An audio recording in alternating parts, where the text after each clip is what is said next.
ആഗ്രഹമുള്ളതുകൊണ്ട് അങ്ങനെ ഒരു നിങ്ങളൊക്കെ പറഞ്ഞപ്പോഴത് ഭയങ്കരമാണെന്ന് തോന്നുന്നത്. അതൊരു ചെറിയൊരു ആഗ്രഹമായിരുന്നു. അത് 2 വർഷമായി എനിക്കിങ്ങനെ ഒരു ആഗ്രഹം. ഇങ്ങനെ പറക്കുന്ന വിമാനത്തിൽ നിന്ന് ചാടുമെന്നൊക്കെ നമ്മൾ കേട്ടിട്ടുണ്ടല്ലോ.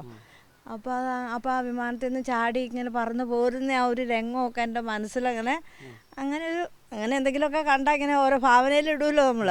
അങ്ങനെ ഇരിക്കുമ്പോഴാണ് മകൻ്റെ അടുത്ത് പോകുന്നത്. അമ്മച്ചി ആഗ്രഹമുള്ളതുകൊണ്ട് അത് പറഞ്ഞത്, അല്ലെങ്കിൽ മിണ്ടില്ല. അപ്പോൾ അത് ചാടാൻ വേണ്ടിയിട്ട് തന്നെയാണെന്ന് പറഞ്ഞു. അന്നേരം മകൻ എന്നോട് ചോദിച്ചു, ശരിക്കും ചാടാൻ തന്നെയാണോ എന്ന് ചോദിച്ചു. നിങ്ങൾ ചാടിച്ചാൽ ഞാൻ ചാടുമെന്ന് പറഞ്ഞു. അവനങ്ങനെ അവിടെ ഇരുന്നപ്പോൾ തന്നെ അവരുടെ ഓഫീസിലേക്ക് വിളിച്ചു കഴിഞ്ഞിട്ട് അവരൊരു 3 മണിക്കൂർ കഴിഞ്ഞപ്പം അവരവിടുന്ന് റിപ്ലൈ വന്നു, നാളെ 10 മണിക്ക് ചെല്ലാൻ പറഞ്ഞു. ഓഫീസിൽ ചെന്ന് കഴിഞ്ഞാൽ അവിടെ കുറേ ഇൻ്റർവ്യൂവും കാര്യങ്ങളും എല്ലാം ഉണ്ട്. അത്രയും നേരം ആ ഓഫീസിലുള്ള ആൾക്കാരൊക്കെ ഓർത്തുകൊണ്ടിരുന്നത് ബാലുവാണ് ചാടുന്നതെന്നാണ്. ഞാൻ ചാടുവാന്ന് അവർക്ക് ആർക്കും അറിയത്തില്ല. കൂടെ വന്നാന്നാ വിചാരിച്ചു. അവർ പാസ്പോർട്ട് കയ്യിലോട്ട് കൊടുത്തു കഴിഞ്ഞാൽ അവർ തുറന്നു നോക്കി കഴിഞ്ഞപ്പോൾ അമ്മച്ചി ഓഫീസിൻ്റെ വാതിൽക്കൽ നിന്ന് ഒരു വണ്ടി വരും. ആ വണ്ടിയിൽ നമ്മളെ കയറ്റിക്കൊണ്ട് പോകും. ആ വണ്ടിയിലേക്ക് കയറ്റാൻ നേരത്തും ചോദിച്ചു ഓക്കെ ആണോ എന്ന്. ഞാൻ അന്നേരം ഓക്കെ എന്ന് പറയും.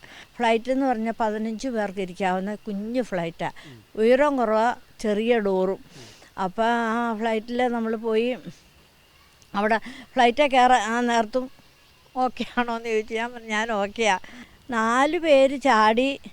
5-മത്തെ ഞാൻ ചാടാനായിട്ട് വന്നപ്പോൾ ഞാൻ താഴോട്ട് നോക്കിയപ്പോൾ താഴെ ആകാശം, മുകളിലും ആകാശം, ഒന്നും കാണത്തില്ല. ഈ ചാടിയ പിള്ളേരെയും കണ്ടില്ല.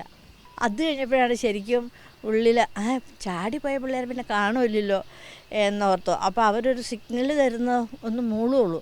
2-മത് അവർ മൂളിയപ്പോഴത്തേനും എടുത്തങ്ങ് ചാടി കഴിഞ്ഞപ്പോൾ ഒരിടത്തും പിടുത്തമില്ലല്ലോ. ആ ഒരവസ്ഥ, ഈ 6000 അടി താഴെ വരുന്ന ആ ഒരവസ്ഥ എന്ന് പറഞ്ഞാൽ അത് നമുക്ക് അങ്ങനെ അങ്ങ് പറഞ്ഞറിയിക്കാൻ പറ്റത്തില്ല.